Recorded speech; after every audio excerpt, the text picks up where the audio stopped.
5 p.m. The clerk take the roll, please. District 1, Barbara McQuinn. Here. District 2, Alexandra Ayala. Here. District 3, Karen Brill. Here. District 4, Erica Whitfield. Here. District 5, Frank Barbieri. Here. District 6, Marcia Andrews. Here. And District 7, Deborah Robinson, who's absent. We have quorum with 6 board members in attendance. Also joining us is Superintendent Michael Burke, General Counsel Sean Bernard, Inspector General Teresa Michael, and Board Clerk Tony Bellata. Senior staff members will join us periodically as directed by the Superintendent. Would you all please stand for the Pledge of Allegiance to be led by Sean Bernard, General Counsel. Pledge allegiance to the flag of the United States of America, and to the republic for which it stands, one nation, under God, indivisible, with liberty and justice for all. Thank you. Viewers and listeners can access the meeting today by either watching on Comcast channels 234 and 235, UVerse channel 99, or by using the YouTube link on our webpage at palmbeachschools.org. In the event that the link is interrupted for technical reasons, please switch over to the TV channels. All board meetings are recorded in their entirety and posted on the district website within 24 hours. We also offer a listening-only option, which the public can access by calling 561-357-5900 or toll-free at 1-866-930-7015. The meeting ID is 1561-880-1124, #. This meeting is being transcribed by a closed captioner, so remember to speak at a reasonable pace. On behalf of the board, I'd like to welcome any public speakers who are joining us today. The school board supports the peaceful assembly of persons to express themselves regarding matters concerning district students, employees, and the community. Please adhere to the safety protocols that were provided to you upon entry, in which outline in more detail what is expected. As a reminder, public comments must relate to the subject matter of the agenda item for which the speaker had requested to address. Pursuant to school board policy, speakers whose comments do not relate to the topic that the speaker indicated, including but not limited to the mention of any person's candidacy for elected office, are subject to having the microphone turned off and forfeiting the right to speak at the remainder of today's meeting. Again, your attendance here at the board meeting is appreciated. Thank you for helping us maintain decorum, civility, and the orderly conduct of school board business. Board members, we have 5 sets of minutes to approve on the agenda. Do I have a motion? Motion by Mrs. Andrews, seconded by Ms. Ayala. Any discussion? All in favor? Opposed? Motion carries 6-0. We have 2 items have been added for good cause. P2, the personnel addendum, good cause exists for adding this item so that the employees can begin in their new positions as soon as possible. And REG-G1, Summer Camp Scholarship School Readiness Program, good cause exists to add this item to the agenda now because information was very recently received to implement this program, which is necessary so that summer camps begin on time. Mr. Superintendent, do you have any items to withdraw? No, sir. Board members, do you have any items you wish to pull at this time from consent? Seeing none, we need a motion to approve the agenda as modified. Motion by Mrs. Andrews, seconded by Mrs. Whitfield. Any discussion? All in favor? Opposed? Motion carries 6-0. Board members, do you have any disclosures or abstentions? Seeing none, Mr. Superintendent, that will take us to comments. Your comments first. Yes, I've got comments, I've got a video, I've got awards, I've got scholarships, and I've got a new principal to boot. So if you'll indulge me a little bit tonight, they may run a little bit long, but it's all good stuff. You know, we often talk about Palm Beach County Schools being the largest employer in Palm Beach County, which is true at 22,000 plus full-time employees. And this year we were able to go back to bring your sons and daughters, our grandsons and granddaughters, to work day after, a 2-year hiatus due to the pandemic. So we were excited about it. And I challenged our team to make it a fun and informational experience for our kids. And I wanted our kids, that work here, are the kids of our employees, to really gain a greater appreciation for what their parents do to serve our community. And, with the recruitment challenges being what they are, I thought it's never too early to start informing these kids about potential careers in the district and see if we can maybe inspire them to join us one day. So with that, I'd like to turn to a quick video that I thought just was really a nice job the communications did to kind of capture the day. Hi, my name is Luke, and I'm Katarina. My Mima works here at the school district, and my mom works at the school district. Today is Take Your Daughters and Sons to Work Day here at Palm Beach County School Superintendent Burke. I like to say we are in the kid business, so we need to do everything we can to promote this type of day. It was also cool to meet his dog. Then the students had a chance to go to really fun sessions. Some kids created beautiful art. Hi, my name's Olivia. Today I was visiting the school police department. They have lots of TVs to keep us safe. Thank you so much for letting us visit. Hello, my name is Holden. I'm first grader, and my mom took me to her work today.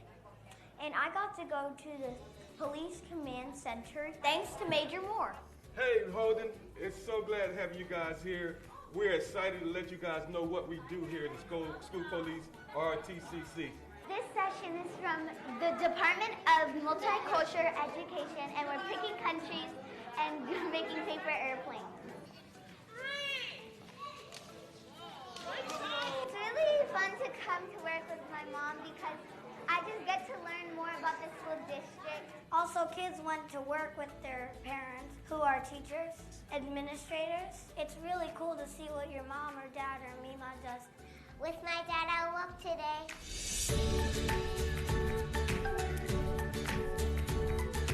And that's Take Our Daughters and Sons to Work Day, 2022.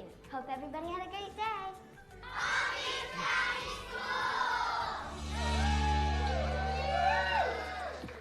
All right. Well, you can see it was a fun day, and we hope to build on that tradition.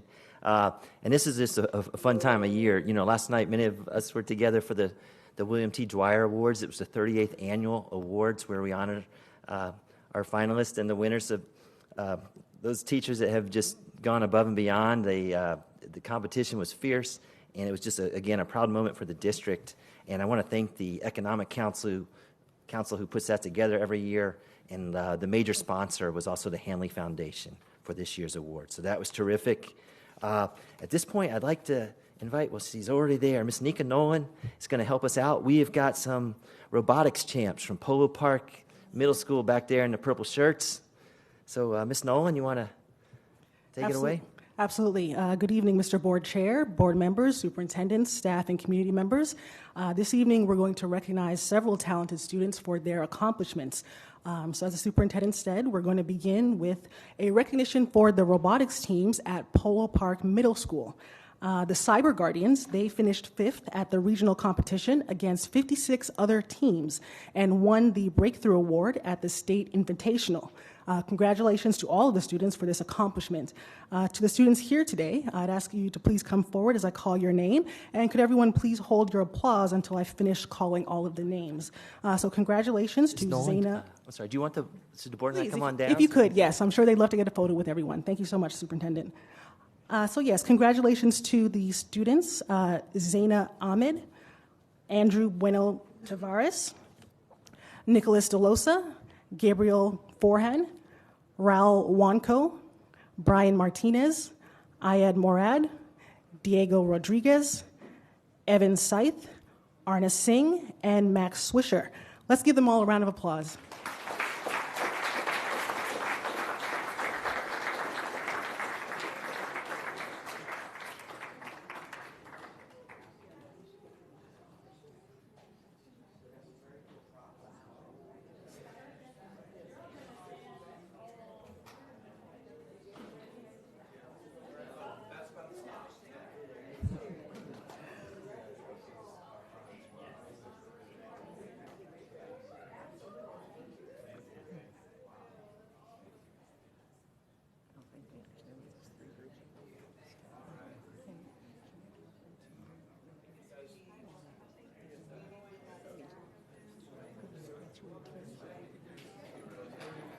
Thank you.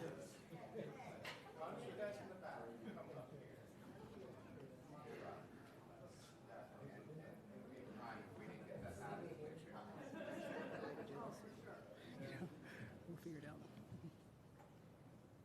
There we go. 1, 2, 3. Oh, there we are.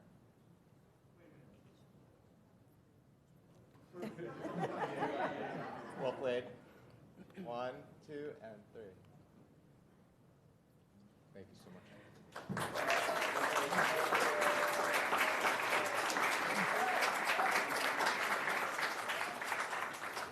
And board members, if you want to just remain up there, we have additional teams to acknowledge. Next, we want to say congratulations to the Rockin' Robots, who finished third at the regionals against 56 other teams and won the state championship and the Robot Performance Award for highest robot score in the state of Florida. To the students here today, congratulations, and please come forward as I call your name, and everyone please hold your applause until I finish calling all the names. Congratulations to Ethan Aronson, Pedro Batamarco, Olivia Champu, Ifrusini Isopakis, Chase Greenberg, George Honeycutt, Zachary Koenig, Gianna Luiso, Jenna Musalam, and Bradley Shuby. Pardon me. Let's give them all a round of applause.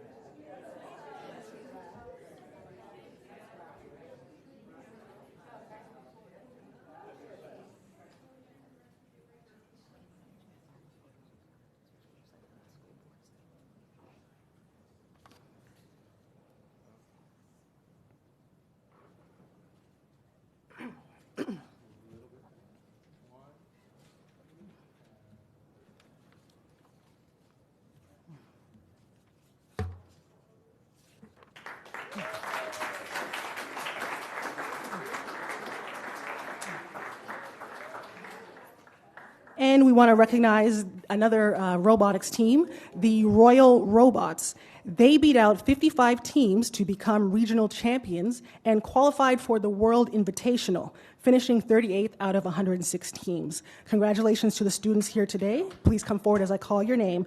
Layla Ashry, Abby Aithi, Sophia Camacho, Tyler Cortez, Sophia Kukek, Hazel Poirier, Vincent Popple, Tyler Salbach, President Talleyrand, Lakshita Vishnuvardhan, and Colton Zeller. Let's give them all a round of applause.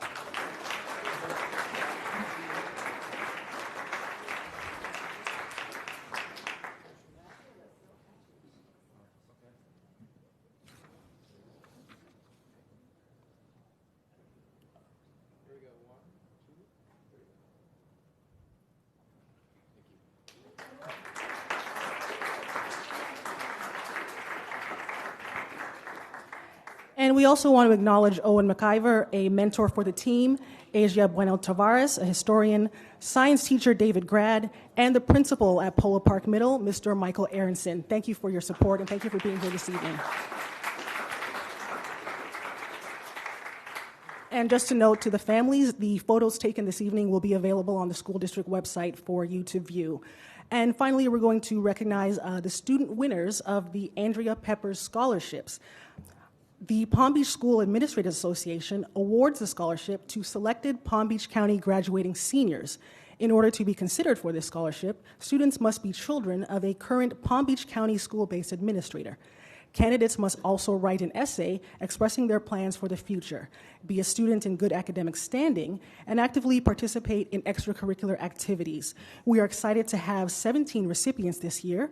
Big congratulations to all of these students whose hard work earned them each a $1,000 scholarship. I'd like to welcome Mr. Corey Brooks, the principal at William T. Dwyer High and president of the association, along with Ms. Kimberly Evans, the principal at Palm Beach Gardens Elementary and the secretary of the association. Congratulations to all the students. Please come forward as I call your name.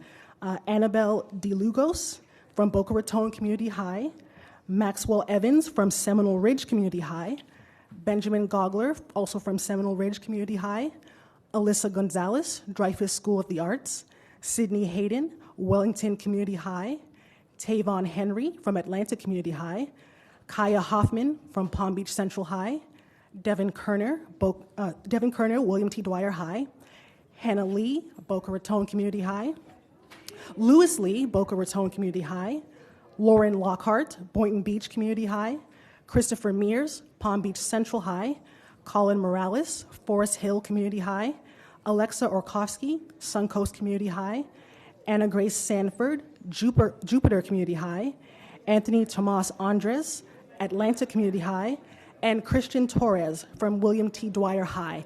Let's give them all a round of applause.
Thank you, Mr. Board Chair, board members, superintendent and staff, and members of the community. This concludes the presentations. Thank you, everyone, for your attention this evening.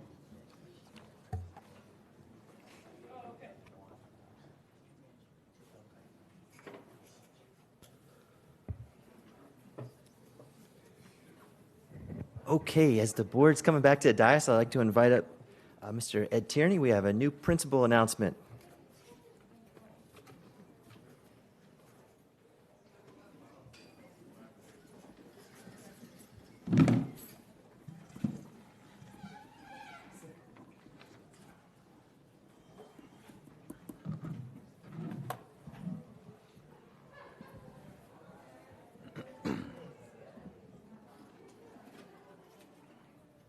Congratulations again to our scholarship winners and the moms and dads that got them this far. So thanks.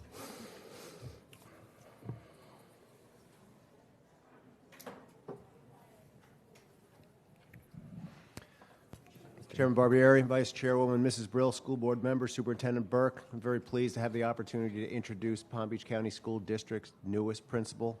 The Lake Park Elementary School community was looking for a relational leader who would focus on high standards for students and staff and ensure academic success for all students. And we believe that our search process has led to the perfect candidate. So I'm very pleased to introduce our newest principal, Lake Park Elementary, Dr. Carlos Castro. Thank you.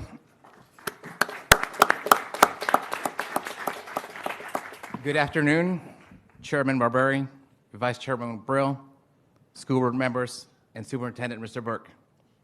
As a proud graduate of Palm Beach Lakes Community High School, it is with excitement and humbleness to accept the position as principal of Lake Park Elementary School. I am thrilled and ready to continue the high academic rigor of Lake Park Elementary as set by my predecessors. I am ready to continue to work for the students of Lake Park, work alongside the extraordinary staff, and continue building bridges with the school and the community. I would like to thank Superintendent Mr. Burke, Mr. Tierney, Dr. Camille Long, and Mrs. Maria Bishop for the amazing opportunity in front of me. I am here standing on the shoulders of many, but I would like to give a special thank you to Dr. Marlene Campbell, the staff and community of Chole Lake Elementary School. Thank you to Ms. Jamie Wyatt, who saw something in me as a teacher and has supported me along this leadership journey. Thank you to Mr. Steve Sills, retired Mr. Steve Sills, whose leadership style and philosophy I admire. And finally, I'd like to thank the person who picks my ties every day, my special wife, Julia Castro, who is also a teacher in Palm Beach County, who has supported and stood by my side from day one and believes in me and has never wavered. And to our amazing son, Linus, we did it, buddy. Thank you. Thank you, Dr. Castro. Your wife has impeccable taste.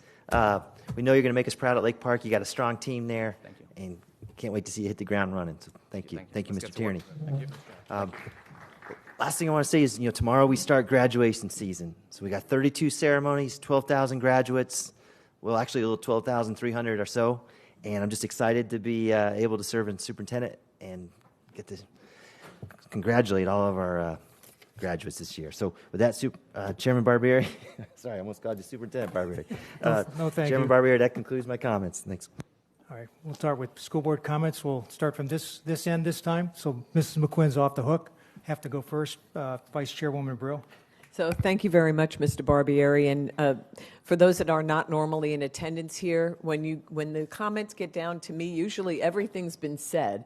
And so now it's my turn to get even with everybody, although, Mr. Burke, you actually took some of my comments. But I will start off by saying that under the consent agenda is the special use agreement between Palm Beach County and the School Board of Palm Beach County for the use of the recreational facilities at the West Boynton District Park and facilities and parking at Park Vista Community High School. The agreement had its origins back in the 2000s when Warren Newell was the county commissioner for that area. Excuse me. And this agreement, last approved in 2016, is a model agreement and a reflection on how we can continue to work with the county to share our facilities. So I just wanted to acknowledge that rather than pulling the agenda item. I also was honored, Mr. Burke, to attend the 38th Annual Dwyer Awards for Excellence in Education Stellar event last night at the Kravis Center along with some of my colleagues, presented by the Economic Council of Palm Beach County's Foundation and Hanley Foundation. And so I also want to say thank you to all the sponsors, and a big congratulations to all of the nominees and award winners. All of you are amazing, and your passion for your students shine through in the video vignettes and in your speeches. And again, Mr. Burke, I will tag along with you and say, finally, this is a month of celebrations. It's hard to believe that graduations are here. I feel like I just blinked my eyes and it was the start of the school year. So I just want to say congratulations to all of our graduates and their families on this huge milestone, and we look forward to seeing all of you at graduation. Thank you so much. Thank you, Vice Chair Brill. Mrs. Andrews? Thank you and good evening. It was so wonderful to see Polo Park, Wellington's Polo Park in the house tonight. The Rockin' Robots and all of the teams, the state champs, they just did it tonight for me. I was so excited. I've been over to the school to touch all of those trophies, and they are to be commended for being so outstanding. And then to see all the students, it's really truly all about our students getting the scholarships tonight. It's beautiful when we can bring our students in here to let them know how we so love them, how we appreciate them, how we congratulate them on the hard work that they do every day excelling at our school district. And yes, I did too attend the Dwyer Awards last night. It was so wonderful, wonderful. The Education Foundation, you always do a great job. Hanley, you're awesome in being one of the main sponsors for the event. And all of our teachers, the finalists, the winners, it just kept you mesmerized as you listened to all of the stories of the teachers and the work that they do for our children every day to make their lives great. I congratulate you. I honor you, Dwyer Award finalists, Dwyer Award winners. And I want to tell you that I want to say it again for the Habitat for Humanity house that was built by the Seminole Ridge High School students and the HVAC students from Royal Palm Beach High School. It's a big deal. I really wanted some of the pictures to be out there for you to see the students, to know they built 9 homes and they provided a family keys to home ownership. I thank Dr. Hatcher from Seminole Ridge and Michelle Fleming, the principal at Royal Palm Beach High School, and the mom and her granddaughter who received those keys. Thank you so much, White's Construction Academy, Habitat for Humanity, making life great for our people within our community and highlighting our student skills and making the work happen. And I also wanted to talk a little bit about the BDB. They had a big program just recently for claiming your future for our children out in the Glades region, and they also had it at the convention center. Claim your future, letting our children know you can be anything that you want to be. Right here in Palm Beach County, the vendors were there at the convention center, and they brought the vendors out to the Glades region, to Pahokee and Glades Central. And a follow-up was a big job fair that was held at Glades Central just a few days ago, where we had colleges present, we had employers present. Lots of students received summer jobs, lots of students learned about college and ideas for college, and the colleges got some recruiting done for students who will be attending college within the next year or two. What a wonderful event. I want to thank the BDB, the Business Development Board, for really partnering with the School District of Palm Beach County, making things great for our students. And lastly, yes, we are in graduation season. Graduation from high school, graduation from elementary to middle school, graduation from middle school to high school, all of the big activities to say to our students, Thank you for your hard work. Congratulations on your movement in life, whether it's from one grade to the next, whether it's off to the world and college and to a career. We're going to be out there shouting with you and saying, we love you. You will be successful wherever you go and for whatever you do. So it's the best time of the year for all of us and certainly for our students. Thank you, students, for everything you do. Thank you, teachers, schools, and staff. Thank you, Mrs. Andrews. Mrs. Whitfield? Thank you. Good evening, everyone. First of all, I wanted to say on the comments that Mr. Burke had with all those kids that came for Take Your Daughter and Son to Work Day, I asked my daughter if she wanted to come to work with me, and she said, absolutely not. Your job is very boring. All you do is go to meetings. So I thought very impressive for those parents that were able to get people to come and follow them to school and to work. All right, so a couple things I wanted to mention. Right after our last big meeting, we had a very special Ethical Governance Day at Dwyer High School. Thank you so much to Mrs. McQuinn for allowing us to come to one of your schools. Also, Miss Ayala was there, and she was one of our participants this time. We had great participation from a lot of elected leaders and appointed leaders and people who work in government to come and speak to our students, and a huge thank you to Mr. Brooks for allowing us to be there. It was a wonderful day, as always, and a huge thank you again to my partner in crime, Judge Samantha Fuhrer, who works with me on that. I wanted to mention just briefly about the Dwyer Awards last night. We had 3 different winners that came from District 4. District 4 doesn't have a ton of schools, so I wanted to mention them because I'm very proud. Jill Williams, Scott Lehman, and Jerry Garaki. So I was really proud. I was jumping up and down. I was like, oh, District 4, we did so well. So huge, huge win for the Dwyer Awards last night. I wanted to also say very quickly, one of the things that probably will get skipped over on this agenda that is huge and needs to be mentioned, but I won't pull it and drag people through this, is SFS1, which is the meal prices for next year. We have been working as a district, and the school food service department has been working for years to try to provide free breakfast, lunch, and supper programs or after-school snack programs to our students. This came true during the pandemic, but it's recently been rescinded by the federal government. We were no longer able to do that. And this upcoming year, through the dedication of our amazing school food service department, they have actually managed to make it so we will have the entire school district eligible, and breakfast, lunch, and supper programs will be free for all children. It is a huge deal for this community. It's going to mean no more paperwork, no more kids feeling bad about themselves if they choose to take the food or not. So this is a big thing, and I'm just super proud of it. So I wanted to make mention of it to everyone so you understand the amazing things that Palm Beach County schools are doing and really being a leader in this country. And finally, I love graduation season. It's super fun. I'm very excited. I'm excited to see Mr. Burke, and I can't wait to hear your speech. I hope it's interesting since we have to listen to it over and over and over again. So no pressure, but try to make it fun. But I am absolutely thrilled to see all the people graduating this year. I can't wait to shake all your hands again and get back to how we were before. Graduation is so special. It's one of my favorite things to do, and I'm just so looking forward to congratulating each and every one of you as you graduate from our schools this year. And just congratulations for all your hard work. And when you all are done, all of our graduates, I hope you'll come back to Palm Beach County and make this your home, because we want this to be the place where you also come to raise your children. Thank you so much. Thank you, Mrs. Whitfield. Ms. Ayala?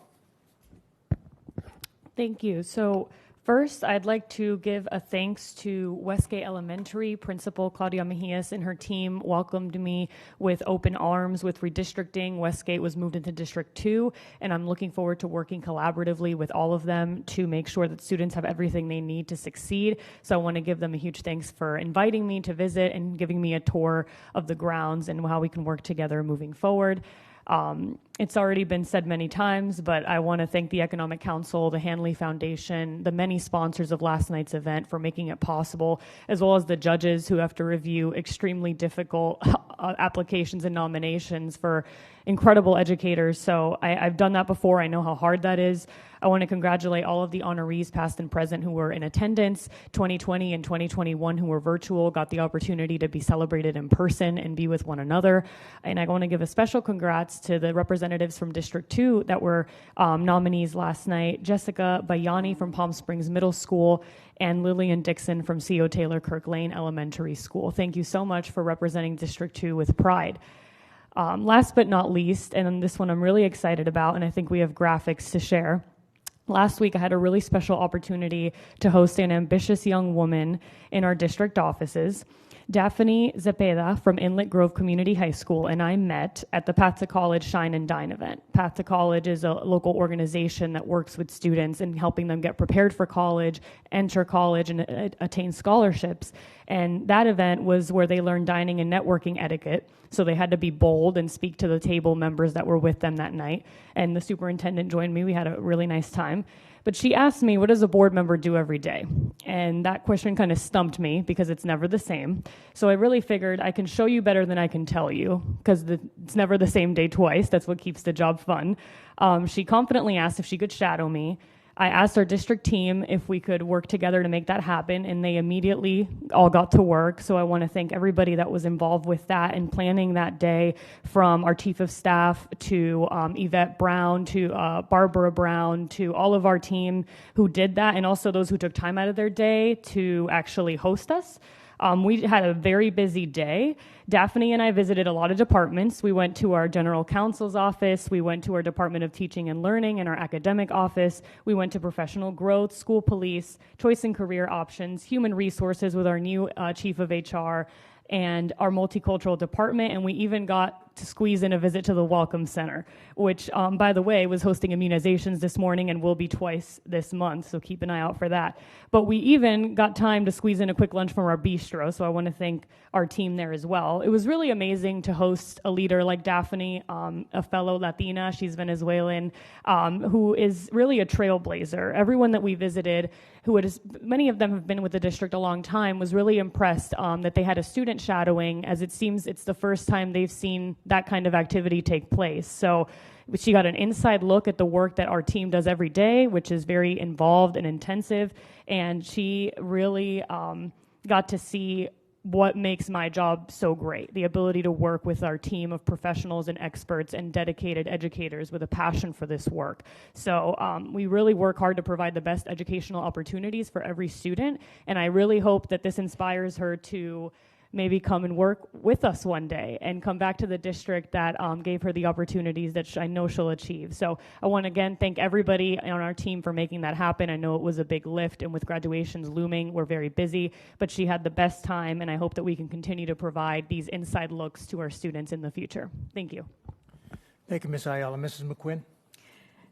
I am also going to address graduation, of course. Every year, I think it gets a little more relaxed. I understood, I think, from Mr. Sanchez, we may be fist bumping. Not sure. We will wait for direction, as I'm sure the students will. I think it's Mrs. Whitfield who mentioned it's kind of fun going last. I can pick up on what they said. But I have been reminding Mr. Burke for some time that his evaluation may rest solely on this graduation speech, since we do have to listen to it so many times. And he assured me that he is losing sleep preparing it or almost prepared. And I think it was Mrs. Brill who mentioned, I don't remember who, so forgive me, but coming up from elementary school to middle school to high school, even though tickets are limited, I so hope that we have some elementary and middle school principals attend the graduations of that feed into their high schools, because not one student will be walking across that stage who didn't learn to read at an elementary school or make up what they couldn't do when they got to middle school to get ready for high school. We wouldn't have them graduating if it weren't for the elementary and middle school. So help celebrate us with our graduating seniors.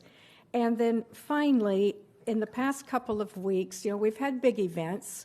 And I was very sorry to miss our Dwyer Award ceremony last night, first one I've missed. But I will tell you that we have, in almost all of our content areas, we have our mathematics teachers, in this case, and our media specialists. They're having their own end-of-year recognition ceremonies. And these are, so I was at, and so was Mr., no, he was not at the math one, oh dear, but several board members, and I remember Mrs. Andrews for sure, I think Mrs. Whitfield, were at the Palm Beach County Council Teachers of Mathematics, PBCSD, breakfast a couple of weeks ago to recognize their elementary, middle, and senior high Teachers of the Year. And then the Media Specialists Association, I will tell you that Mr. Burke spoke, and I think he's getting geared up for graduation because he was actually really funny. We were almost in tears laughing at him. And there was one point, and this goes to the teachers, and of course all employees now that I think we have met most of our bargaining agreements, but he assured them that the board members are the ones who pushed him beyond his safe place in getting those agreements done for the salary raises. So he was on a roll, and the teachers very much enjoyed seeing their superintendent.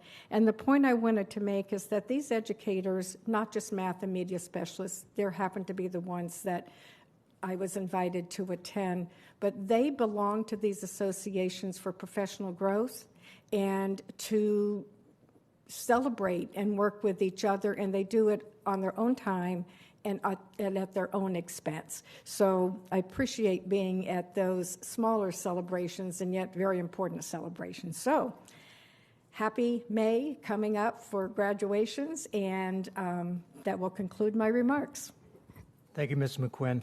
I don't want to put too much pressure on the superintendent, but folks, he's given his first speech on Monday while the board chairman sits behind him at West Boca High School. So no pressure, Mr. Superintendent, but I get to hear it first.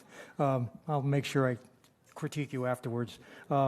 Before I comment about a couple of very happy events that have taken place or will take place in the next couple of days, at the meeting every month, we recognize those employees of ours who have passed away. So I'd like to take a moment to do that. Randy Boxhill, a professional school behavior health at Alamanda Elementary. He was born April 30th, 1982, and he passed away April 4th, 2022. Vincent Carithers, teacher, middle school at Jupiter Middle, born October 19th, 1967. He passed away April 8th, 2022. And Adrienne Williams, a teacher at Jupiter Farms Elementary. She was born December 3rd, 1956, and died March 24th, 2022. If we could have a moment of silence to recognize these employees and their families.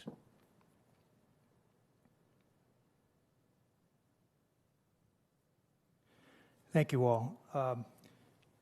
Yesterday, I had the honor of joining Principal Dr. Laurie Riopel at Del Prado Elementary School to recognize an outstanding teacher, Michelle Stewart, as she was awarded the Thank a Teacher Award. I told her students that they would be on TV today at sometime around 5 o'clock, so we're a little late, but I know that they were anxious to see their faces on television. So we have a short video that was taken at that presentation. If the IT department would run that, please.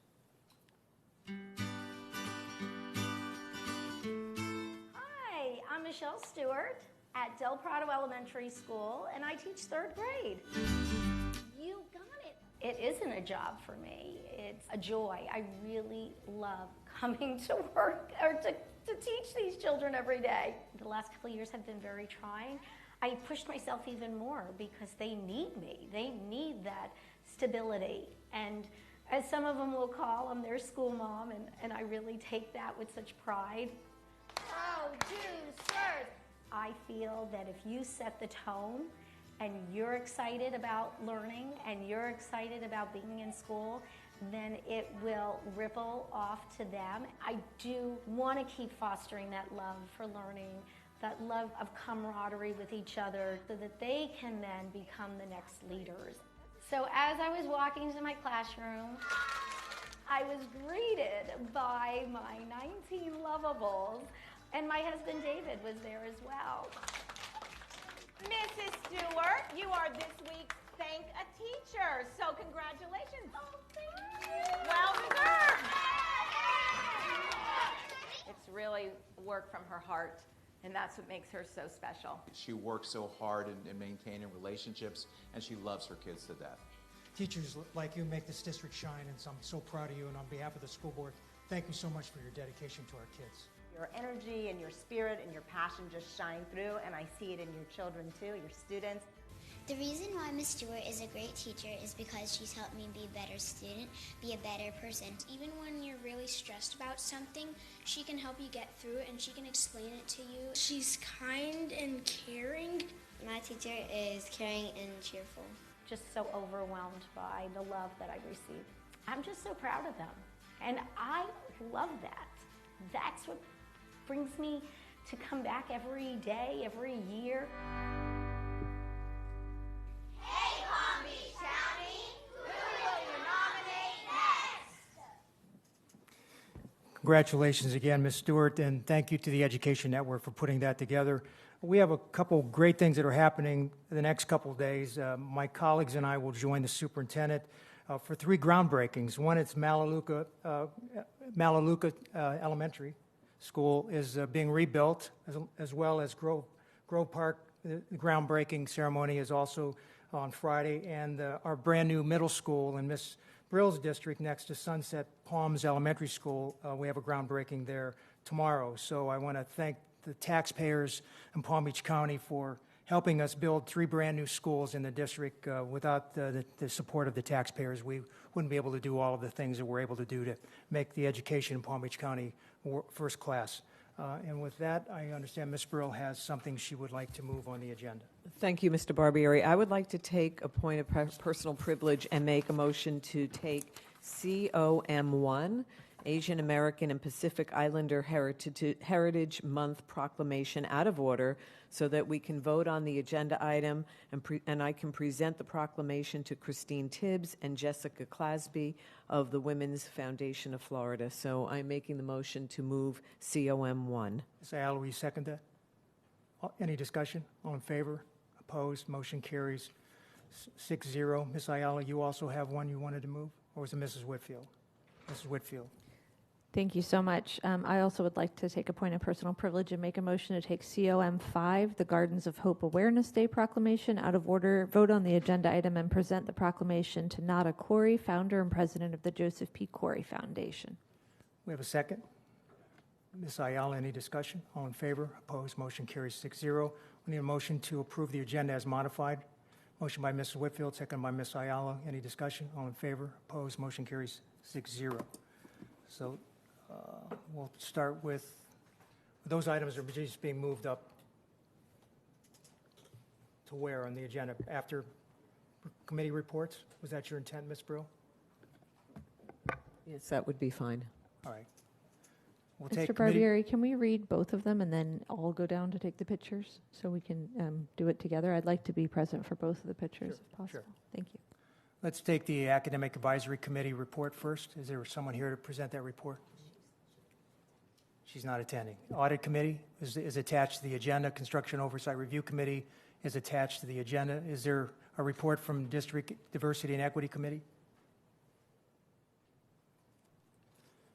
All right.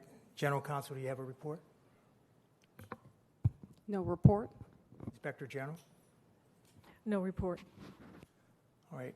We'll take the elected officials and delegates. Then we'll move on with those reordered items. James Gavrilos, Jen Martinez, Claudia Kirk-Bartow, Martha Fishbane, and Justin Katz.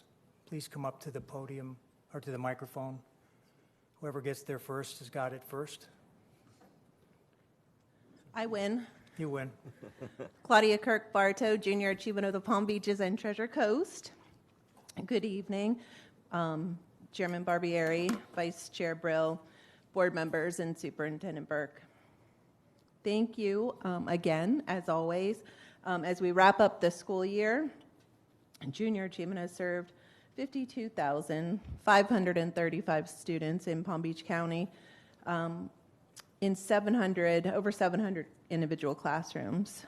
The kindergarten through 12th grade programs have been delivered by over 600 community volunteers.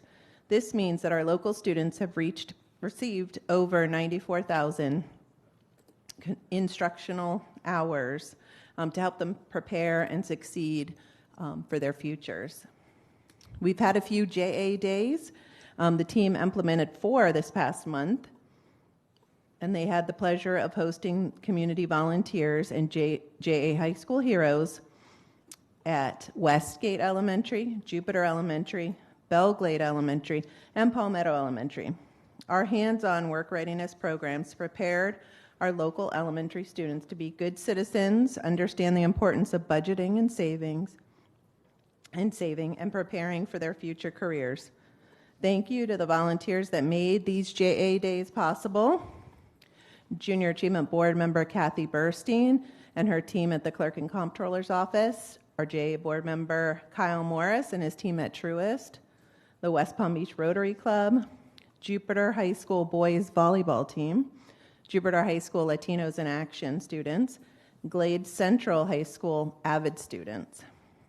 We also were at Glade Central for their career fair and soft skills workshop for the graduating seniors, and Junior Achievement hosted a workshop to discuss the importance of soft skills in the workplace, effective workplace communication, creating impactful resumes. The seniors also visited several booths hosted by local businesses to practice their networking skills. Thank you to the team at Glade Central for hosting this awesome event.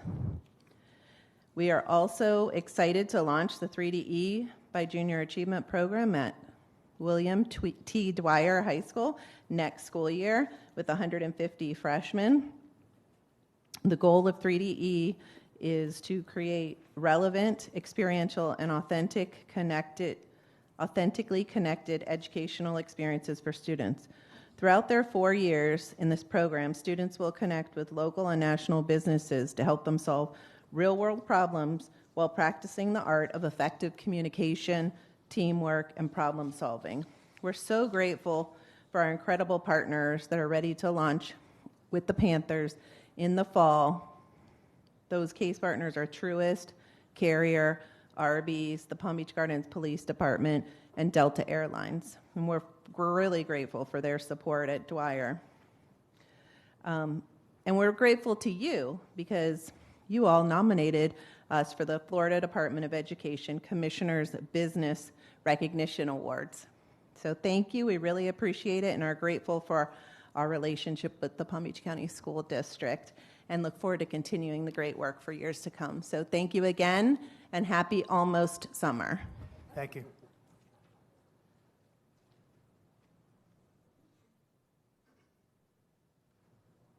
President Katz. Thank you. My name is Justin Katz. I'm the president of Classroom Teachers Association. I wanted to, thank Superintendent Burke for going down to the Keys, albeit brief as it was, to represent the district. I also wanted to point out that, we talk about the state ambiguously sometimes, and I think a lot of teachers don't understand it. There's the Board of Education, the Department of Education, there's the legislature and the governor who write and pass the laws. The engagement of these entities is critical to trying to make sure that things that they do are positive. And I've worked with the superintendent, I've worked with the school board, I've worked with your lobbyists before. I wanted to point out that I'm appreciative of all the things you guys do outside of the District of Palm Beach County. Rita Solnit, I get to see sometimes her emails updating you guys on legislative activity, and it's this collection of information that makes me more effective, and then I share what I know, and it makes you more effective. So I just wanted to point that out, that your efforts outside the district don't go unnoticed. The second thing I wanted to speak to was specifically the Board of Education meeting.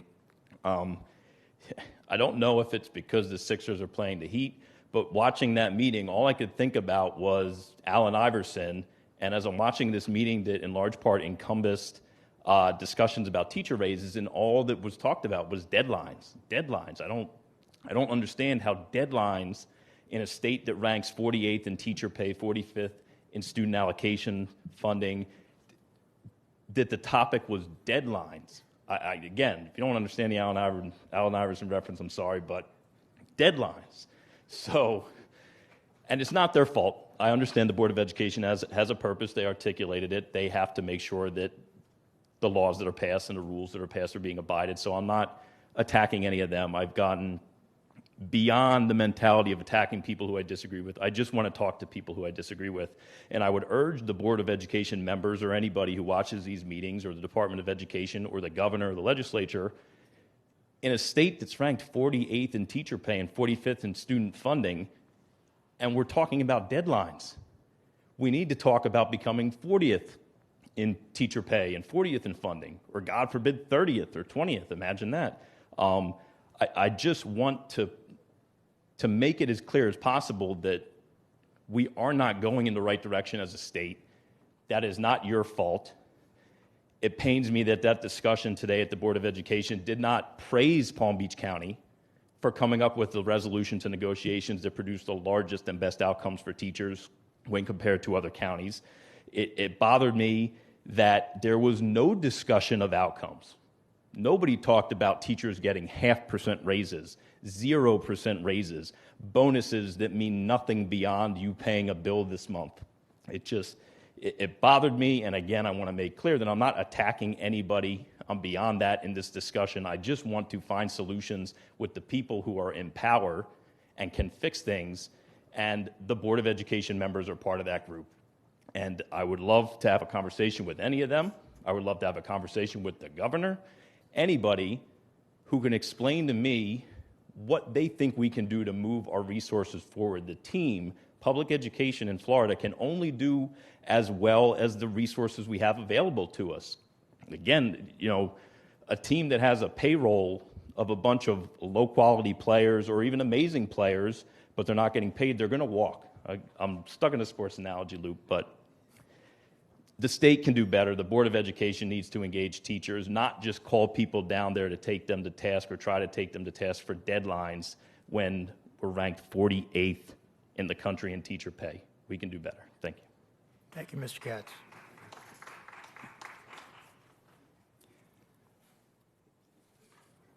James Gavrilos, Jen Martinez, Martha Fishbane.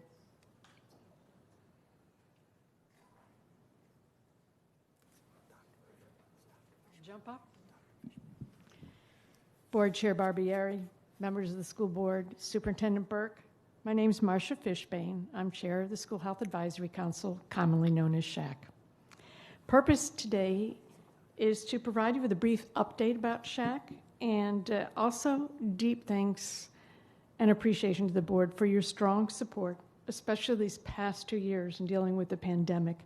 COVID-19 provided unprecedented challenges, and this district and board worked tirelessly with the school health program, public health, and countless community organizations and businesses in addressing them. So thank you so much. As most of you know, SHAC is a mandated group under Chapter 381 Florida statutes that outlines the school health program. It provides a forum for identification of health needs of students, review input recommendations on program services, collaboration, and coordination of services. We meet monthly, and during the school year, it's been via Zoom recently, thanks to the United Way providing a platform for us. Membership has representations from health sectors, education disciplines, community organization, businesses, parents, and sometimes a student or two.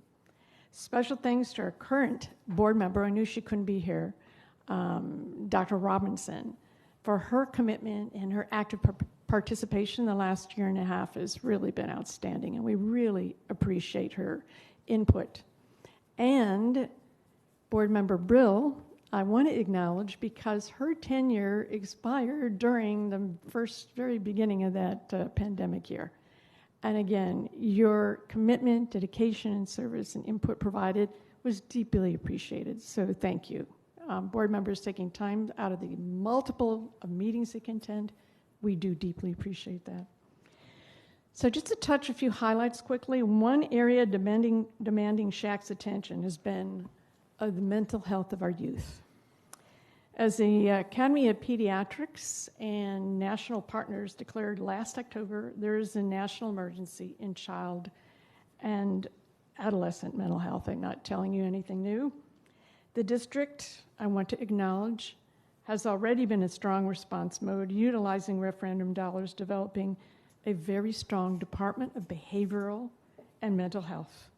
The expert leadership of Dr. Mary Claire Musinik, we have appreciated. She provided us an update back in September about the strong, broad array of services provided, both in the district and in close collaboration with multiple community partners. As a district has to focus on students' academic achievement, so the health sector has focused on health, but that has actually been changing as we begin to understand what determines and supports the impact of that focus, particularly social determinants of health, as having more importance in actual health and well-being of a population than healthcare services alone. And with that, SHAC is recognizing the importance to organize and examine also the fact that educational achievement is also impacted by these social determinants. And is looking forward to further examine health equity for students in support of the district's equity statement. We want to acknowledge the recent reorganization, naming a Chief of Equity Wellness. We're really looking forward to working with Keith Oswald with his long years of expertise and passion for student health and well-being. And we look forward to aligning our efforts in support of the district's Diversity and Inclusion Committee. And with that, if I could just briefly acknowledge that despite all that you don't hear, there are many of us, including SHAC members, that appreciate the dedication, the commitment, the thoughtful governance that this board has been providing despite all the duress. Appreciate it. Thank you so very much. I want to thank you, Dr. Fishbane, for all the help you've given both the district, the board, and especially the superintendent. You've been instrumental in helping us get through a lot of very difficult situations. So thank you for your help over the last year or 2 years. Well, thank you. It's a team effort. Thank you. The only one that is Jim Martinez here or James Gavrillos? Pardon me? Okay. All right, so we'll take those two items that we moved out of order. Start with, was it COM 1? Yes, I recommend the board proclaim May 2022 as Asian American and Pacific Islander Heritage Month. We already had a motion and a second and approved that one, I think, didn't we? No, okay. So we need a motion? We just made a motion to take them out of order, that's correct. Mrs. Andrews made the motion, second by Mrs. Whitfield. Any discussion? All in favor? Opposed, motion carries 7-0. And before we go down on the floor, let's do the other one, which was COM 2, I believe. COM 5, I believe, is. COM 5. I'm supposed to read it. You want us to read it here? You want to read the proclamation? COM 1? Who's reading COM 1? Go ahead, Ms. Brill. We're going to read that one. Thank you. And so just as clarification, we're going to read the proclamations, vote on them, and then we'll go down collectively to take photographs as we present them. So I have the privilege of reading the proclamation for Asian American and Pacific Islander Heritage Month. Whereas Asian American and Pacific Islander, AAPI, heritage in the United States was celebrated beginning in 1978 and was made into a month-long event in 1992. And whereas during AAPI Heritage Month, we acknowledge that Asian American and Pacific Islanders have lived and worked in the United States of America for more than 200 years, contributing to the economy, culture, education, politics, arts, literature, science, and technological developments despite institutional and systemic injustices designed to prevent and limit these achievements and contributions. And whereas during AAPI Heritage Month, we acknowledge the additional determination, hard work, and perseverance AAPI must put forth to be heard and seen, and that these additional efforts are a result of inequitable institutional and systemic injustices. And whereas, despite these contributions and leadership, the role of AAPI in U.S. history has been consistently overlooked and undervalued in the literature, teaching, and study of American history. And whereas racially motivated discrimination and harassment is at a high with a national spike in hate crimes against the AAPI community, especially targeting its Muslim, South Asian, and Southeast Asian members, and whereas AAPI community members have been disproportionately affected by incidents of hate and discrimination during the COVID-19 pandemic. Now, therefore, be it resolved that the Superintendent and School Board of Palm Beach County do hereby proclaim May 2022 as Asian American and Pacific Islander Heritage Month and encourages all residents to observe, recognize, and celebrate the culture, heritage, and contributions of Asian American and Pacific Islanders to our country, state, and county. Done this 11th day of May 2022 in West Palm Beach, Florida. All right, any discussion? All in favor? Opposed? Motion carries 6-0. Let's do COM 5, and then we'll go down to the floor to take the photos. COM 5, Mr. Superintendent. I recommend the board proclaim Thursday, April 28th, 2022 as Gardens of Hope Awareness Day. Motion by Mrs. Whitfield, second by Mrs. Andrews. Mrs. Whitfield, would you like to read the proclamation? Yes, please. I'll go as fast as I can. Proclamation, Gardens of Hope Awareness Day. Whereas local organizations are dedicated to empowering people and communities to achieve wellness, well-being through exercise, education, and guidance, and whereas local organizations can provide an absolute mind, body, spirit experience to students and all those involved to include hands-on nutrition, education, movement, leadership skills, and peer collaboration, and whereas community efforts grant opportunities to students so that they may utilize strategies that increase fruit and vegetable consumption, food literacy, and offer the availability, safety, and convenience of fresh organic produce, and whereas community organizations offer education in the form of cooking, gardening, and eating herbs and vegetables, thereby multiplying the learning experience through the classroom and garden experiences, and whereas community organizations offer a unique opportunity to combat obesity and foster improved health while cultivating an early appreciation for beneficial foods, and whereas the School District of Palm Beach County, Florida, hereby resolves that its employees, their families, and students should be encouraged to participate in child nutrition programs, safe food practices, healthy eating environments, school gardens, nutrition education, and promotional outreach with the intention of improving staff and students' health, academic achievements, and reducing childhood obesity. Now, therefore, it be resolved that the Superintendent and School Board of Palm Beach County do hereby proclaim Thursday, April 28th, 2022 as the Gardens of Hope Awareness Day, done on this 11th day of May 2022 in West Palm Beach, Florida. And thank you for allowing us to go down and take a picture with both of these groups. Any discussion? All in favor? Opposed? Motion carries 6-0. So would Christine Tibbs and Jessica Clasby of the Women's Foundation of Florida please come forward? And Mrs. Whitfield, would you name the people you'd like to come up with us? We have Miss Nada Corey from the Joseph P. Corey Foundation.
Board members, we have no public speakers on the agenda, so at this point, is there any item that the board members wish to pull from consent?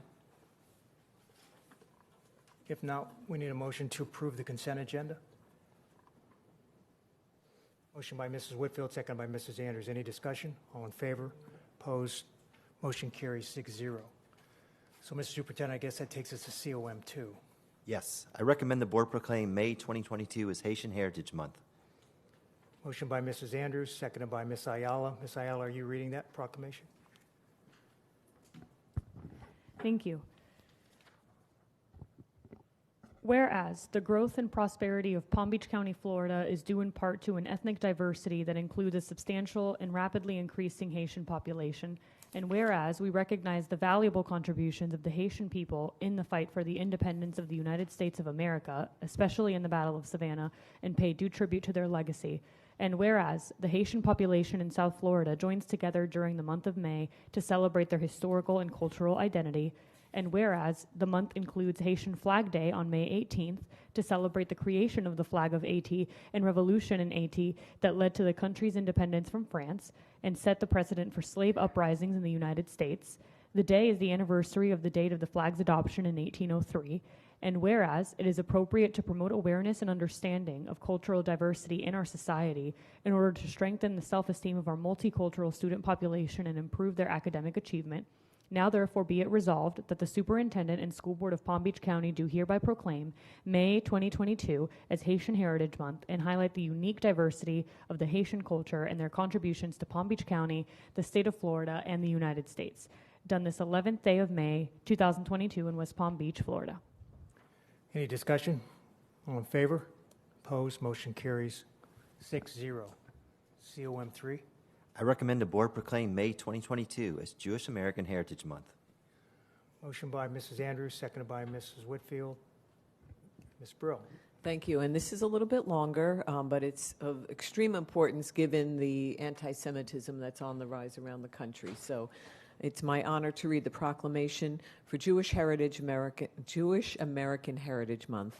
Whereas Jewish American Heritage Month had its origins in 1980 when Congress requested the President to issue a proclamation designating a week in April or May as Jewish Heritage Week. And whereas President Carter issued the first proclamation in April 1980, which spoke about the many contributions made by Jewish people to the culture and history of the United States.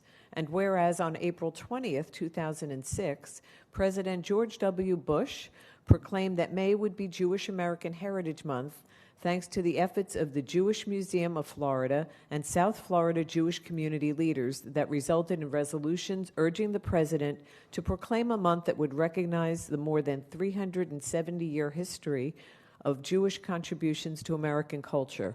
And whereas the Jewish American story is a critical part of the American narrative, it is one of refuge from persecution, commitment to service, faith, democracy, and peace, and of tireless work to achieve success. As leaders in every facet of American life, from athletics, entertainment, and the arts to academia, business, government, and our armed forces, Jewish Americans have shaped our nation and helped steer the course of our history. We are a stronger and more hopeful country because so many Jews from around the world have made America their home. And whereas, as we celebrate the rich heritage of the Jewish American community, including those who live and work in Palm Beach County, we recognize that American Jews have worked to strengthen the promise of religious freedom and civil rights by coming together across all faiths to reject ignorance and intolerance, teach empathy and compassion, and root out hatred wherever it exists. And whereas we are reminded that the vibrant culture of the Jewish people has not always been embraced, and that Jewish communities continue to confront hostility and bigotry, including in America. Therefore, the School District of Palm Beach County shares an obligation to condemn and combat anti-Semitism and hatred wherever it exists. And whereas during Jewish American Heritage Month, the School District of Palm Beach County celebrates the hard-fought progress won through the struggle and sacrifice of Jewish Americans, and we rededicate ourselves to building a world where diversity is cherished and faith is protected.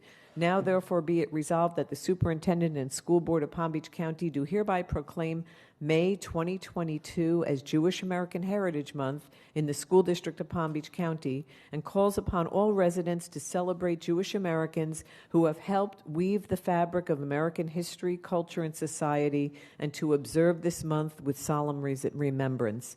Done this 11th day of May 2022 in West Palm Beach, Florida.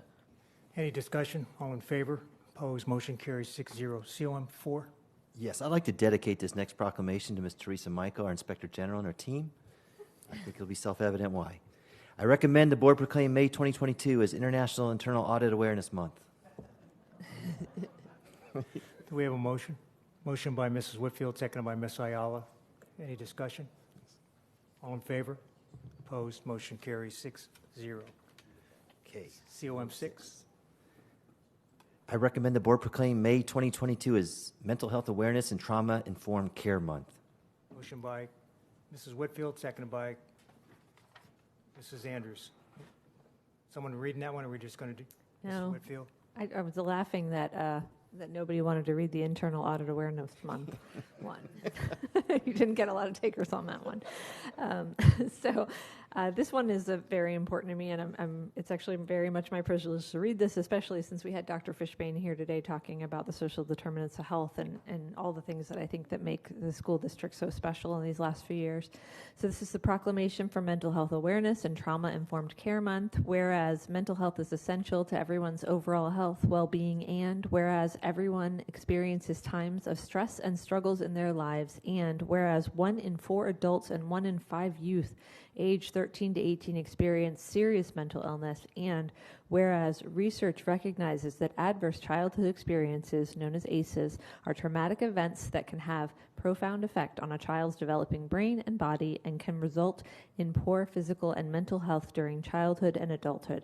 ACEs include, but are not limited to, physical, emotional, sexual abuse, physical and emotional neglect, household dysfunction, untreated mental illness, incarceration of a household member, domestic violence, and separation or divorce involving household members, and whereas studies show that the effects of ACEs are felt by people regardless of race, ethnicity, religion, gender, sexual orientation, or socioeconomic status, and whereas community understanding and available supports and services can greatly affect a person's ability to handle their stress and struggle and move forward, and whereas promoting mental health and wellness leads to higher overall productivity, better educational outcomes, lower crime rates, stronger economies, lower healthcare costs, improved family life, improved quality of life, increased lifespan, and whereas the school board of the School District of Palm Beach County recognizes the impact of awareness and education, access to services, and acceptance of the importance of mental health and well-being to a person's overall success,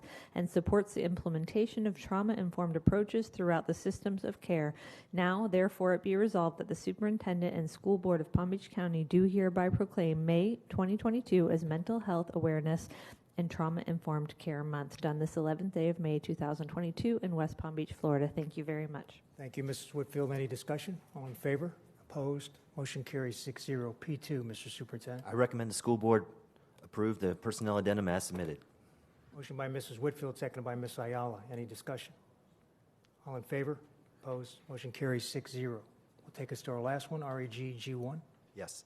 I recommend the board approve the Summer Camp Scholarship School Readiness Program funds beginning on June 6, 2022 through August 5, 2022 in the amount of $542,100 from the Palm Beach County Youth Services Department. This amount is subject to change based on the parent-student application approval process. The schools will receive funds according to the number of slots awarded by the Palm Beach County Youth Services. Motion. Mrs. Andrews, seconded by Mrs. Whitfield. Any discussion? All in favor? Opposed? Motion carries 6-0.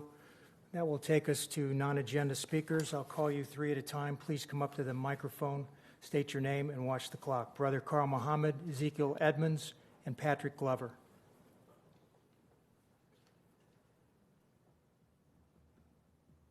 Jeffrey Postal, Keith Feit, Jared Becker.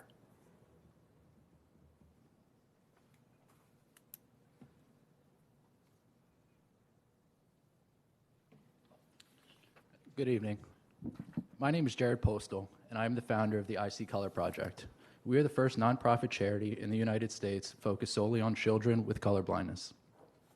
Our mission is to raise awareness and provide tips for teachers and parents to help children with color blindness succeed inside and outside the classroom. Did you know 1 in 12 boys and 1 in 200 girls are affected by some form of color blindness? That's roughly 1 in every classroom. There are so many situations at school where colors come into play, whether it's choosing markers or paint in art class, mixing chemicals in science, all the different types of graphs in math, reading a legend on a map, wearing jerseys in PE, and many other situations.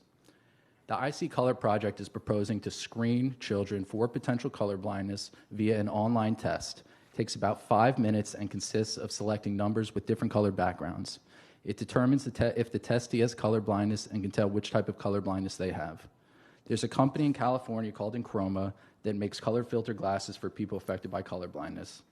Now, they won't allow you to see all the colors perfectly, but they will allow some colors to become more vibrant and see them more distinctly. Our goal is to purchase color filter glasses for any student who tests positive, receives confirmation by an optometrist, and qualifies for our financial hardship program. According to univstats.com, there are over 190,000 students in Palm Beach County schools. Using the 8% for males and 0.5% for females, that's over 8,400 students alone that possibly have color blindness. According to Enchroma, only 11 states test for color blindness at any level in school. Unfortunately, Florida is not one of them.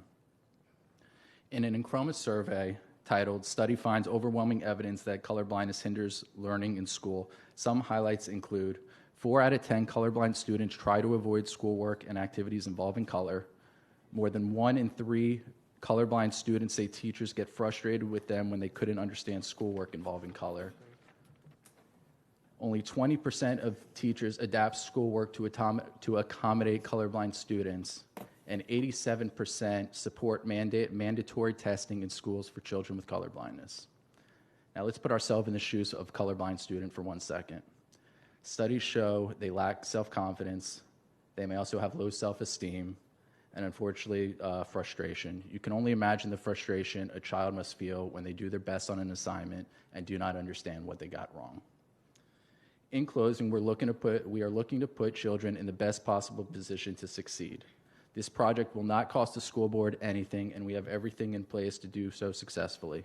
If this is something the school board would be interested in doing, we are ready to start the pilot program when you are. Thank you very much for the opportunity. You know, I'd like to thank you for bringing that information to us and invite you to have a little conversation with Mr. Keith Oswald, who oversees our health services. We'd like to hear more.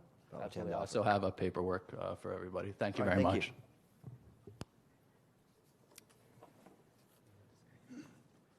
Good evening, and thank you for allowing me the opportunity to speak. My name is Keith Feit. I'm a candidate for a state representative in District 90. Mr. Feit, Yes.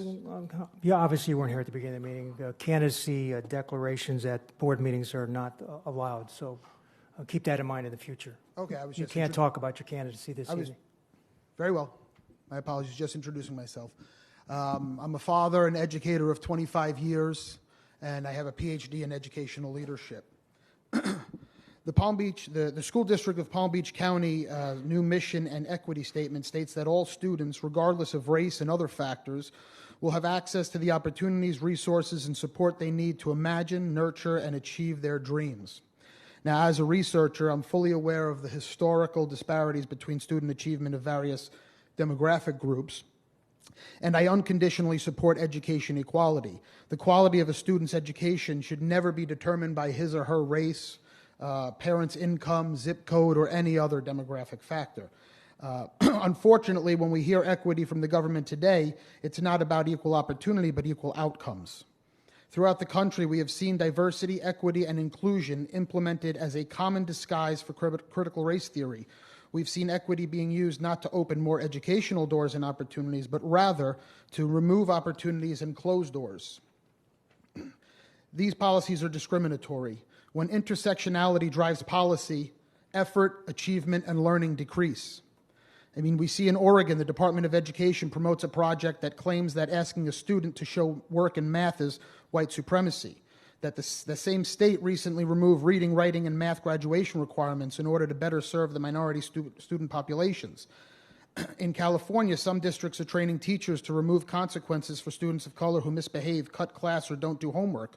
Why? Across the country, students are losing out on advanced opportunities as honor programs and AP classes are being removed due to overrepresentation of white and Asian students. Are these school systems fighting racism or promoting it? These woke policies, they do not help minority students, they hurt them, and they continue to be saddled with the soft bigotry of low expectations. Equity-driven policies fail to prepare students for success in life beyond the classroom. The Palm Beach County School District's equity policy states that it is, quote, committed to recognizing and eliminating biases. Is finding the correct answer, showing work in math, giving homework, or expecting students to attend class some of those biases? Are honors and advanced educational programs examples of the, quote, racism and other systems of oppression and inequity that you wish to dismantle? Will you lower expectations and eliminate graduation requirements to offer deferential treatment to groups you consider historically oppressed and underserved? I hope you won't. I ask that every board member commit publicly to standing for education equality and against this disguised oppression. Thank you very much. Thank you. Mr. Becker? Good evening. So I'm actually here tonight to bring up a topic on Plamosa School of the Arts, and I have some paperwork to give everybody so you guys can look at some photos and just kind of see some pictures so you know what I'm talking about. Stop the clock for a minute till we get the paperwork. Both of us have time, so we have 6 minutes, and we're not going to use all that. Okay.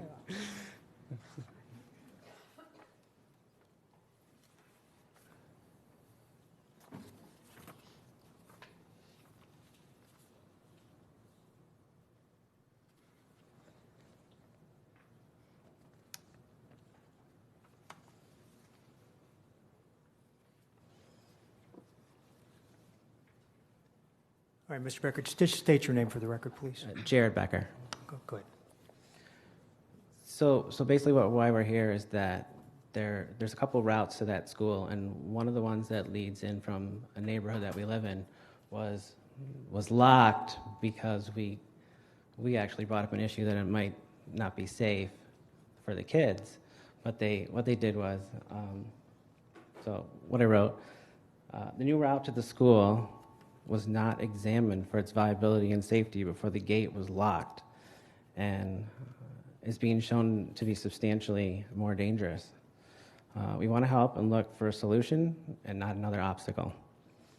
So what we do know is that the sidewalks and the driveways into Plamosa need significant attention, and if the task force can work with the community on our concerns, everyone will be safer. And I just want to read a comment from Dr. Robinson in her biography where it says, she believes that respect for the community is necessary in order to assist the community. Is it all right if I step in real quick, you guys? Yes, go ahead. So I'm Elizabeth. State your name, please. My name's Elizabeth Lewis, and I'm Jared Becker's wife. Okay. We do live in a neighborhood that's adjacent to Plamosa, and there's 5 neighborhoods that feed into the area south of Seacrest, or east of Seacrest. There's a lot of children that walk. There are new developments coming in. Seacrest was recently paved, and the traffic is substantially increasing. I know you guys are facing an issue with another school. It's about to close down. There will probably be a lot more children from that neighborhood coming into Plamosa School of the Arts. I took these photos this morning. You guys have to excuse me. It was before work. This is before all the traffic was there. This is 7:30. Traffic really bulks up around 7:45. It's about a 35-minute wait in the car line, give or take, depending on the weather. It's a similar walk to head down Seacrest. But you can see on the diagram on the front, the red and blue lines are the pathway that children will have to take with the locked gate. Anything that's in red is an area where traffic can either not see them, there's no sidewalks, there's no ingress or egress for anyone. It's dangerous. It's 5 times more dangerous than it was through a gate. I may have made the mistake of calling the school board and asking for a crosswalk to be put in, and this is my punishment. But one crosswalk would fix all of these problems. I gave you guys a lot of photos. I gave you guys a list of everything, along with photos documenting the area.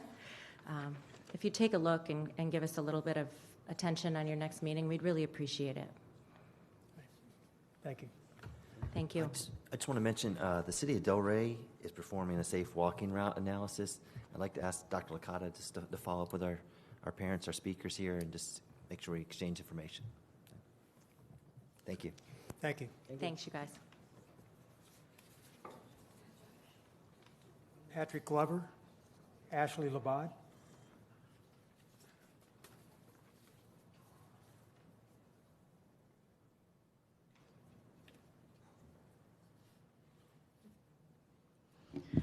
Ashley Labad.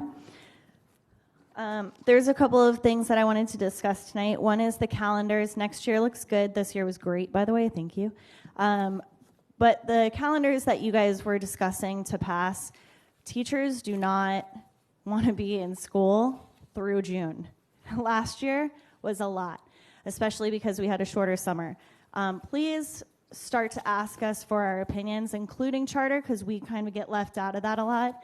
It would be nice if you guys were asking more of the teachers and what they think so that you guys can make your decisions, because the calendars that I saw were freaking a lot of us out.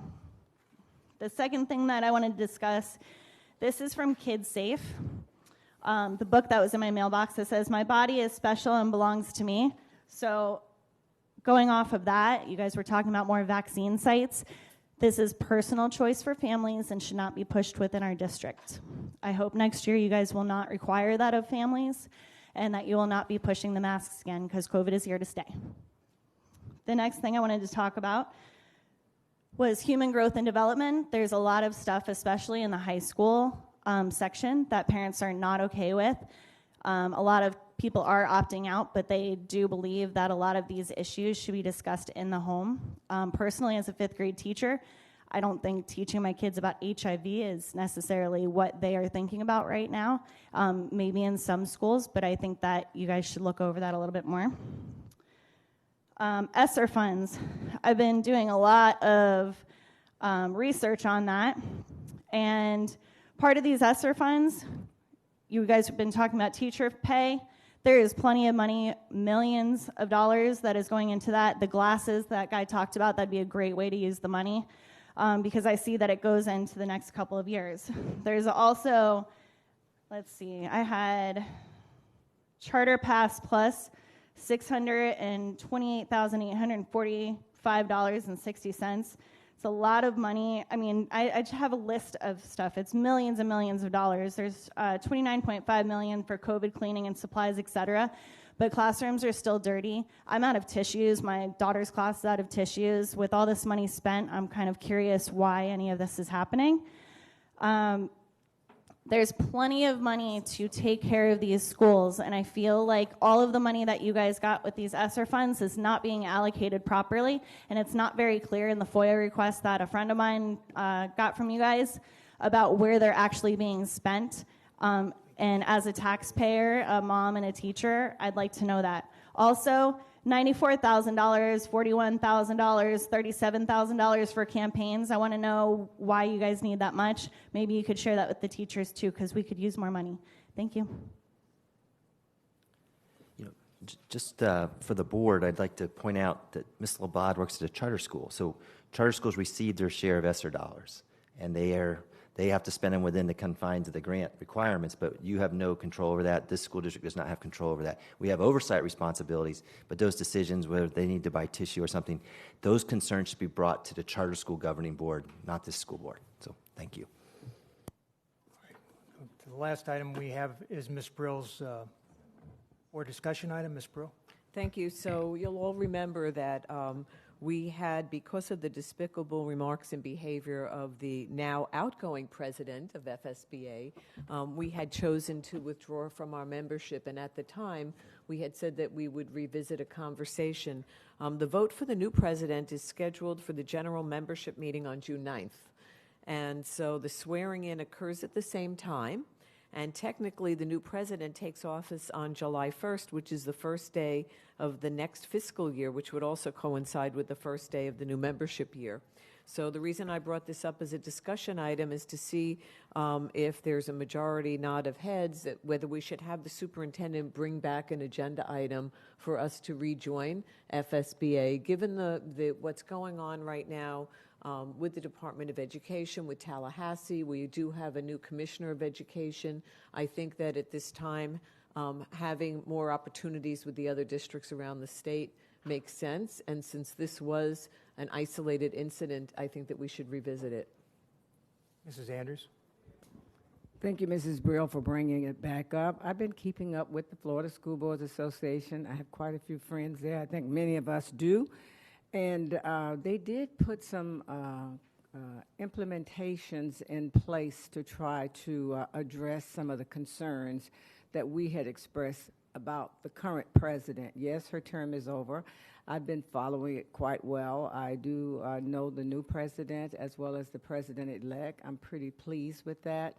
And I do know we need to continue. I've always been active in all of the associations tying into the school board. And when I worked for the school board, I always participated. So I think it's time that we consider going back. I think it was a bad thing that happened. They learned, and I saw some implementation processes put in play, and I'm pretty pleased with some of the new offices that are coming in play, so I can support it. Other board members, are you okay with us bringing it back as an agenda item? I know that Ms. Messina has been in contact with me quite a bit over the last year that we've been out, or however months it's been, and she's been very helpful, still giving us information on which would help the district and the board. So I think it's time for us also to revisit that. Ms. Ayala? Yeah, I have not heard from anybody at FSBA.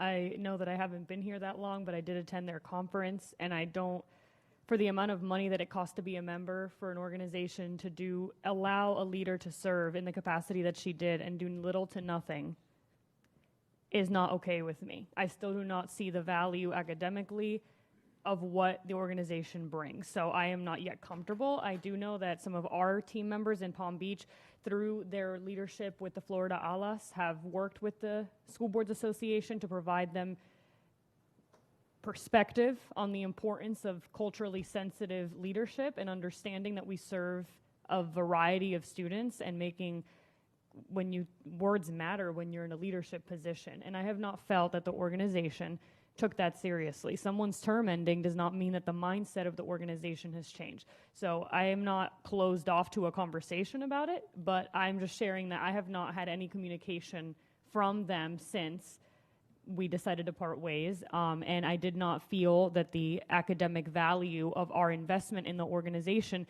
given that we have other avenues to lobby, to talk to other board members on our own accord, was there. So I am not prepared to say that I can agree with this recommendation at this time. Mrs. Andrews? Thank you. I spent quite a bit of time with the immediate past president. We have been helping each other because we are one state of Florida with issues as it relates to budget, to the new laws that are in play. So I've never not worked with all of the different districts that still belong to FSBA. And I do know that there's a lot of work that still needs to be done there. They made some efforts to show some improvement, but I need to get back there and be a part of taking it to the next level because there's so much work to be done. The new selection of offices made me feel a little better that I think they're going on the right track, but if I'm not there, I can't answer. But I felt like we had to take the action that we did with the current president because she was egregious in her behavior and her lack of sensitivity as it relates to all children. So I think the step we made was critical. I think Mrs. Messina, the executive director, is a wonderful person, but there's a lot of work to be done, and I sure want us to come back because I always believed in the training that I received there. But we need to make sure that when we have leaders that do not perform and are not in play to do the work that needs to be done to represent boards as well as children, communities, and superintendents in the whole state of Florida at the leadership level, they need to be removed. And I would continue that aspect in talking to the Florida school boards. They did some training, some diversity training, Ms. Alexander, and so they did work, but they still have a lot of work to do. But I want to get back and do some in-service with them. I was talking with the Council of Great City Schools, and they're going to be there this summer doing a presentation. So they still need a lot of work, but I want to be right on the inside to make sure I can see and continue to advocate for the best for the state of Florida, Palm Beach County, and all of the school boards. And certainly that president is gone. Ms. Brill? Thank you. So, we'll have a chance to really go through this debate, when we bring it back as an agenda item. I do want to just clarify, I have not had anyone reach out to me from FSBA over this period of time, but I do know I've had the ability to call some of the other school board members when I've wanted to. I do think they, as Ms. Andrews said, they have put some things in place, but I think the only way that we can change that organization is if we have a voice there. And I think that what occurred was despicable. Her behavior was horrendous, but I'm not at this point ready to wash my hands of the organization. I'd rather change the organization. But I'll look forward to us bringing it back. I think that we could have some good discussion. I think that we will probably have at least one school board member that's going to be new, and the training for new school board members was extremely valuable. So I do think it's something worthwhile to look at, and I appreciate your support in bringing it back. Go ahead, Ms. Ayala. So I'm not sure if this has already occurred, but I would definitely not feel comfortable moving any step without including the community that was so hurt by these comments. So a conversation not only with our Guatemalan Maya Center, but with our Guatemalan Mayan PAM families needs to happen. I think we owe it to them as a trusted partner in the work that we do to let them know that we're considering this, at least the leadership. I'm not saying have a whole town hall talking about it, but they were very hurt. And then the organization and that individual tried to come and cure their sins by touring the center and tokenizing them. And that's just not okay with me. I really think if we are giving, Mr. Burke, could you remind me of the cost of our membership to the organization? It's not, I'm not certain of the cost. I need to check. I think it's about $50,000 It a was year. tens of thousands of dollars, right? So if that is the price that we're investing into an organization, I am more than happy to entertain a conversation and have a further discussion about engaging with them once more. But we need to not only see I'll speak for me, I need to see additional value for the services, and I also need to feel that this wasn't something they're brushing under the rug. There needs to be a change in perspective for the families that we serve, and FSBA made me feel very just completely distanced from their mission when they allowed someone to stay in that role and just said they could do nothing and their hands were tied. I think if any of us on this board would have made a comment like that, there would have been protests for us to be removed from these seats, and I would have agreed with them. So I'm just not quite there yet. I appreciate the bringing up the discussion, but I wanted you all to know that it's important to me that when our partners in our community are the ones that are hurt, we include them in conversation. I think we owe them that. So I would like to take that step before we engage in serious conversation. And Mr. Burke, I think you can take the lead on that when we move forward. Well, let me, I can surely bring the item back, and that membership aligns with the fiscal year from July 1st to June 30th, so it's timely. I could bring an action item for the month of June to the board, and you all ultimately decide if you want to join or not. I understand the concerns and the hurt that was caused, but it was not inflicted by this board or the district, so I'm a little challenged on how I don't want to be in a position where I'm trying to atone for the sins of the past president. I'm willing, I will reach out and try to work with the Guatemalan Mayan Center. I've had a chance to address them at Highland Elementary at the start of the year, so perhaps that's a good place to start. So I'll try to do some outreach, but I don't want to commit too much to how I'm going to go win the community back, because I really don't feel like that's my apology to have to offer. I'm welcome to explain our position, but it's ultimately the board's position as well. So maybe if the board members want to help me with that, I'd welcome. That might work. Could I respond very quickly, Mr. Chair? Go ahead. Yeah, I'm not saying we need to apologize. We didn't do it. But they trust us to keep their best interest in mind, and the organization didn't do that. So I just want to make sure that we communicate with them like we communicate with other groups. We've had discussions about that. Things that affect them, they should be part of that conversation. So okay, that's what I meant. That helps. I may have misunderstood. Ms. Burrell. And just as a suggestion, and I'll leave this up to Mr. Burke, but when the item does come back, it could be possible to maybe have Ms. Messina available by phone to address, what FSBA has to offer, because Ms. Ayala, you're the newest member on the school board, so you've had the least interaction with them. I don't know how much interaction Ms. McQuinn has had, but some of us have had a lot of interaction with them and have seen different aspects of the benefit of being involved. So that might be a suggestion, or maybe she can send something, and I'll leave that to Mr. Burke. I appreciate the recommendations. This is kind of uncharted territory for us a little bit, but we'll figure it out. Thanks. All right, so Mr. Burke will take action. All right, any other discussion? We need a motion to adjourn. Motion by Mrs. Andrews, seconded by Mrs. Whitfield. Any discussion? All in favor? Opposed? Motion carries. This meeting is adjourned.